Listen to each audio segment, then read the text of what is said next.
Happy Roman Rings day everyone. না না না না না না, আমি এটা বলিনি। আজকে যে রোমান রিংস ডে এটা অ্যানাউন্স করেছে আমাদের পল হেমন। তাই কারো যদি কোনো সমস্যা থাকে পল হেমনের সাথে গিয়ে কথা বলতে পারো।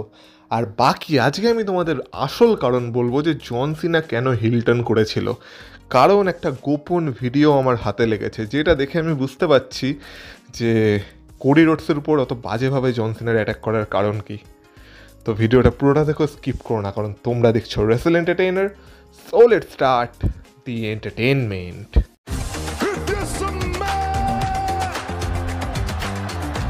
Acknowledge me. Acknowledge me. You there, sitting at home. Acknowledge me. সবার প্রথমে তোমরা বলো যে গতকাল তো দোল পূর্ণিমা ছিল, তোমরা কারা কারা রং খেললে। এবার দেখো তোমাদের গায়ে আর তোমাদের মনে কতটা রং লেগেছে জানি না, কিন্তু স্ম্যাকডাউনের দর্শকদের মনে তো আজকে প্রচুর রং লেগেছিল। তার প্রথম কারণ হচ্ছে আজকে স্ম্যাকডাউন হচ্ছিল বার্সেলোনা থেকে। এবার বার্সেলোনা, স্পেন, জার্মানি এগুলো হচ্ছে ফুটবলিং নেশন, আর এখানকার ক্রাউড যে রেড হট হবে এটা তো আর বলার অপেক্ষা রাখে না। তো আজকে স্ম্যাকডাউনের ক্রাউডও সেই লেভেলের ছিল। আর এরকম যদি ক্রাউড থাকে তাহলে বাজে থেকে বাজে শোকেও ভালো লাগতে শুরু করে দেবে। সেখানে আজকে সবার প্রথমে এন্ট্রি হয় আমাদের এল.এ. নাইটের। আর এল.এ. নাইটের এন্ট্রির সাথেই বোঝা গেছিলো যে আজকের ক্রাউড কী লেভেলের হতে চলেছে। তো এল.এ. নাইট একটা হিউজ চিয়ার পায়, তো ক্রাউডের সাথে তারপর এল.এ. নাইট একটু কথাও বলে, কিন্তু তখন তাকে ইন্টারাপ্ট করতে চলে আসে জিমি উসো। এবার জিমি উসো বেসিক্যালি আজকে এসেছিলো কারণ জিমি উসো ফেড আপ হয়ে গেছে। এবার জিমি উসোর আর ভাল লাগছে না যে রাসেলমেনিয়ায় তার ভাই যে উসো কিনা ওয়ার্ল্ড চ্যাম্পিয়নশিপের অপরচুনিটি পেয়ে যাচ্ছে, সেখানে সে রাসেলমেনিয়ায় কী করবে তার কোনো খোঁজ খবর নেই। তো জিমি উসো আজকে এসেছিলো এল.এ. নাইটকে চ্যালেঞ্জ করতে, কিন্তু চ্যালেঞ্জ আর কোথায় করতে পারলো, কারণ তার আগেই তাকে পুরো সোলো সিকাওয়া আর তার দল বল মানে জেকব ফাটু, টামাটোঙ্গা এরা সব আর কি ইন্টারাপ্ট করে দেয়। তারপর আর কি আমাদের সোলো সিকাওয়া জিমি উসোকে বলে যে জিমি উসো একটা ফেলিয়ার, জিমি উসো জীবনে কিছু করতে পারেনি। তো জিমি উসো তার উত্তরে বলে যে হ্যাঁ, আমি তো ফেলিয়ার ছিলাম। সবার প্রথম ফেলিয়ার হচ্ছে যে আমি তোকে বিশ্বাস করেছিলাম, আর আমি যতদূর দেখতে পাচ্ছি তুই তো তার থেকেও বড় ফেলিয়ার, কারণ আমাদের ওটিসি রোমান রিংস তোর থেকে উলাফালা নিয়েছে। তো এইটা বলার পর আমরা দেখতে পাই আর কি তারা তিনজন মিলে আর কি এল.এ. নাইট আর জিমি উসোর উপর অ্যাটাক করতে শুরু করে দেয়। কিন্তু তারপর সেখানে আসে ব্রন স্ট্রোম্যান, আর ব্রন স্ট্রোম্যানের এন্ট্রির সাথে ক্রাউড এমনভাবে ফেটে পড়েছে যেন মনে হচ্ছে যেন কী না কি হয়ে গেছে। সেম জিনিস যদি ইউএসএতে হতো না তাহলে কোনো রিয়াকশনই দিত না কেউ, কিন্তু যেহেতু এটা বার্সেলোনা থেকে হচ্ছিলো তাই ক্রাউডের তো আলাদাই এনার্জি ছিল। তো ব্রন স্ট্রোম্যানকে দেখেও মনে হচ্ছিলো যেন কোথাকার রক চলে এসেছে। তো যাই হোক, তো তারপর একটা 6-ম্যান ট্যাগ টিম ম্যাচ অ্যানাউন্স হয় এই 6 জনের মধ্যে, যেখানে আমরা দেখতে পাই যে ব্রন স্ট্রোম্যানের টিম ম্যাচটা জিতে যায়। কিন্তু এই ম্যাচটা জেতার পরেই ব্রন স্ট্রোম্যান জাস্ট উঠতে যাবে তখনই সোলো সিকাওয়া তাকে দিয়ে দেয় একটা সামওয়ান স্পাইক, আর তারপর তো জেকব ফাটু ব্রন স্ট্রোম্যানের অবস্থায় খারাপ করে দেয়। লাস্টে আমরা দেখতে পাই ব্রন স্ট্রোম্যানকে ব্যারিকেডের উপরও আর কি ব্যারিকেডের থ্রু ফেলে দেয়। তো জেকব ফাটু তো ব্রন স্ট্রোম্যানের পেছন ছাড়ছে না। এবার এই ফিউডটা আমাদের রাসেলমেনিয়া অবধি লিড করবে কিনা সেটা একটা দেখার বিষয়, কারণ রিউমার তো আসছে এরকমও যে জেকব ফাটু ভার্সেস ব্রন স্ট্রোম্যানের ম্যাচও হতে পারে, আবার জেকব ফাটু ভার্সেস সোলো সিকাওয়ার ম্যাচও হতে পারে। এবার জেকব ফাটু আর সোলো সিকাওয়ার এই মুহূর্তে তো আজকে দাঁড়িয়ে তো কোনো সিন মনে হচ্ছে না। রাসেলমেনিয়া আস্তে আস্তে ডাব্লিউডাব্লিউ কিছু দেখাতেই পারে, কিন্তু আপাতত দেখে মনে হচ্ছে ব্রন স্ট্রোম্যান আর জেকব ফাটুই ডাব্লিউডাব্লিউর প্ল্যান্সে আছে, আর যেটার জন্য আমি তো অন্তত এক্সাইটেড আছি। এবার দেখা যাক ডাব্লিউডাব্লিউ এই ম্যাচটা আমাদের রাসেলমেনিয়া দেয় কিনা, কারণ অলরেডি একটা ম্যাচ তো এদের মধ্যে হয়ে গেছে।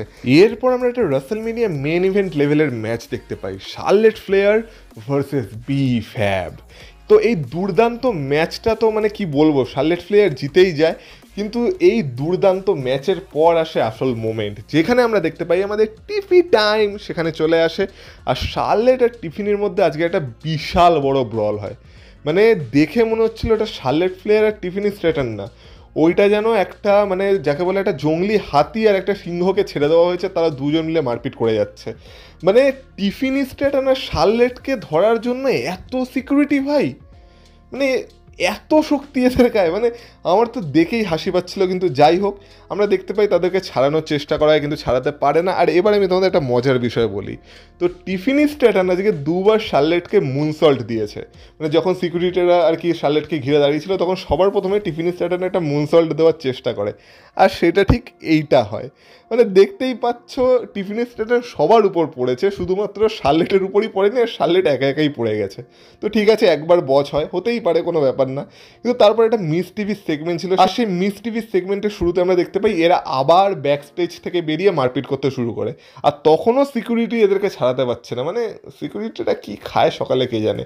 যাই হোক, তো তখন আমরা দেখতে পাই আমাদের টিফিন স্ট্যাটন আবার সেই যে টাইটেনট্রন ছিল তার উপরে চড়ে যায়, চড়ে আবার সেখান থেকে একটা মুনসল্ট দেয়, কিন্তু এইবারও ঠিক এইটা হয়, মানে আবার দেখতে পাচ্ছ এইবারও শুধু শার্লেটকে বাদ দিয়ে টিফিনি সবার উপর পড়েছে, মানে টিফিনি আজকে 2বার মুনসল্ট দেওয়ার চেষ্টা করেছে আর 2বারই ফেল, কিন্তু যাই হোক টিভি টাইম তো তাই এসব চলে, মানে আলটিমেটলি তো আমরা জানি যে রাসেলমেনিয়াতে কাকে সাপোর্ট করতে হবে। তো যাই হোক, তো টিফিন স্ট্র্যাটন আর শার্লেট ফ্লেয়ারের ফিউডটাকে এইভাবেই ডাব্লিউডাব্লিউ দেখানোর চেষ্টা করছে, প্রচুর ইন্টেন্স, যেন দুজন একদম দুজনকে দেখলে খেয়ে ফেলে দেবে। তো দেখা যাক আলটিমেটলি কী হয়।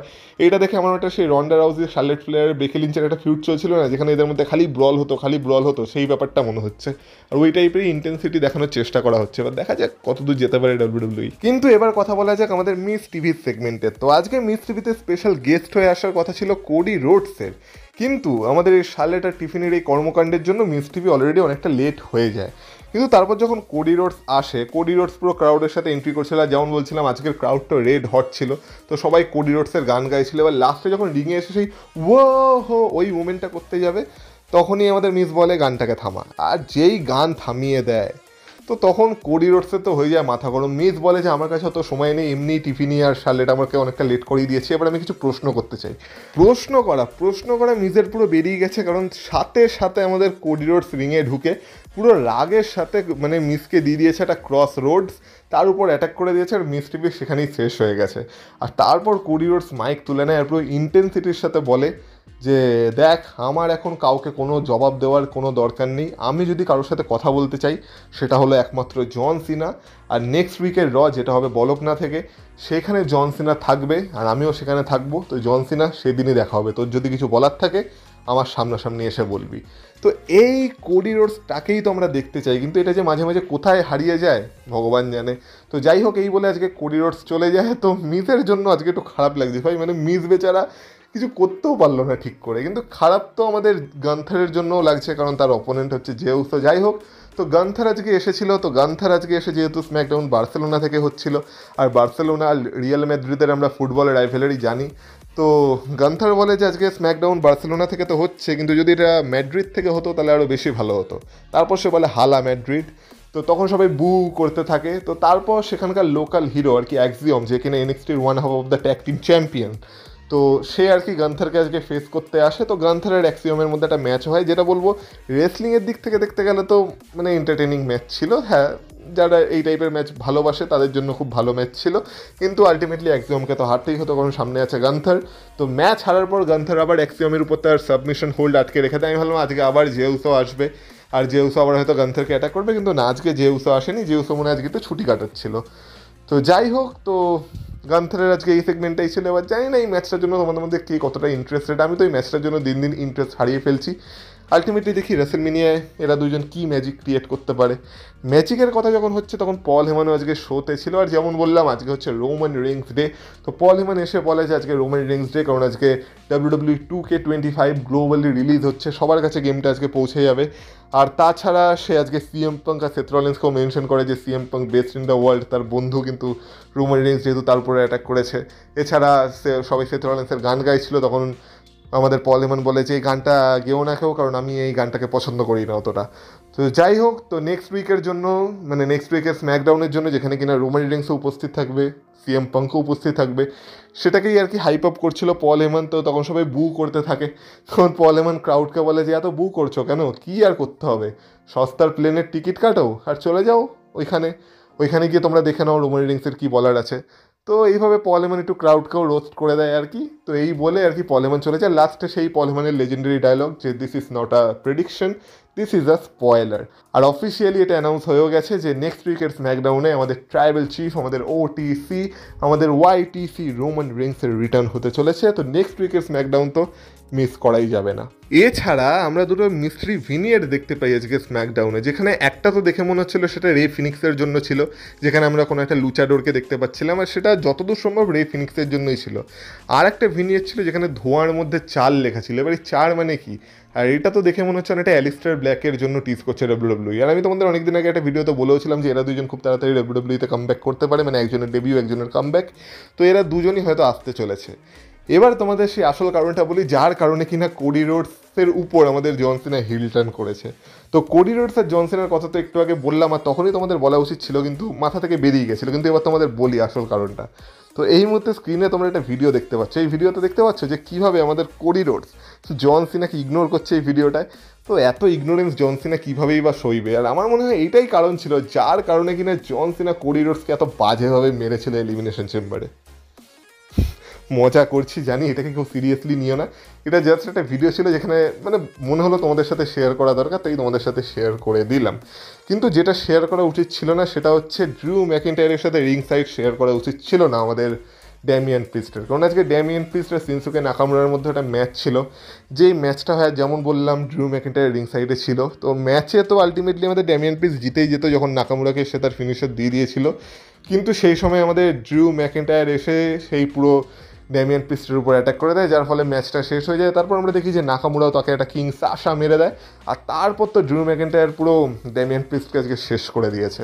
আর যেইভাবে ইন্টেন্সিটির সাথে লাস্টে সেই ড্রু ম্যাকিন্টায়ার মানে ড্যামিয়ান প্রিস্টের কানে কথাগুলো বলছিল যে তোর কারণে আমার এই পুরো বছরটা নষ্ট হয়েছে। আর তার আগে আমরা একটা প্রোমোও দেখেছিলাম যেখানে সে বলেছিল যে যখন আর কি ড্রু ম্যাকিন্টায়ার, সেথ রলিন্স, সিএম পাঙ্ক এদের সাথে ব্যস্ত ছিল তখন একজন চুপিসারে তার ফায়দা তুলছিল, সেটা হচ্ছে ড্যামিয়ান প্রিস্ট।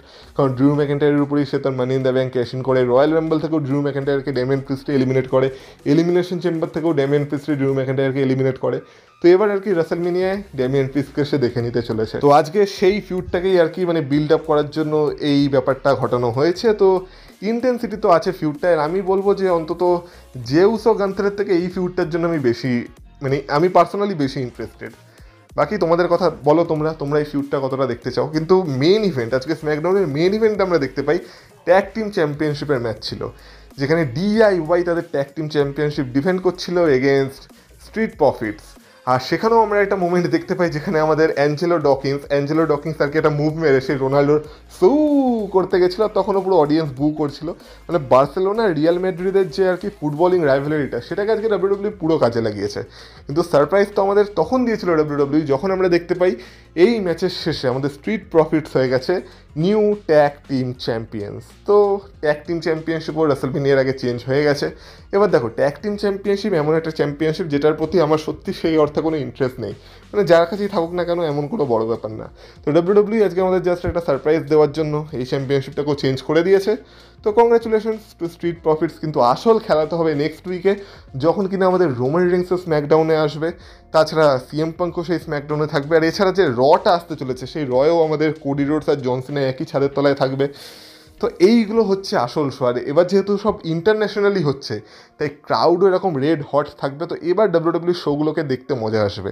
যদিও আজকে স্ম্যাকডাউন কালকে রাতেই হয়ে গেছিলো, মানে রাত 12:30টার দিকে, কিন্তু আমি তো সকালে উঠেই দেখেছি। তোমরা কখন দেখেছিলে স্ম্যাকডাউন? কমেন্ট বক্সে কমেন্ট করে বলো। যদি ভিডিওটা ভালো লেগে থাকে ভিডিওটা তো অবশ্যই এটা লাইক করে দিও, আর চ্যানেলে যদি নতুন হয়ে থাকো তো প্লিজ চ্যানেলটাকে সাবস্ক্রাইব করে দিয়ে যাও। আর বাকি তোমাদের সাথে কথা হবে আবার পরের ভিডিওতে। আর হ্যাঁ, তোমরা যদি আমাকে ইনস্টাগ্রামে ফলো করতে চাও তার লিঙ্ক পেয়ে যাবে তোমরা এই ভিডিও ডিসক্রিপশনে, তো সেখান থেকে তোমরা আমাকে ফলো করে আসতে পারো।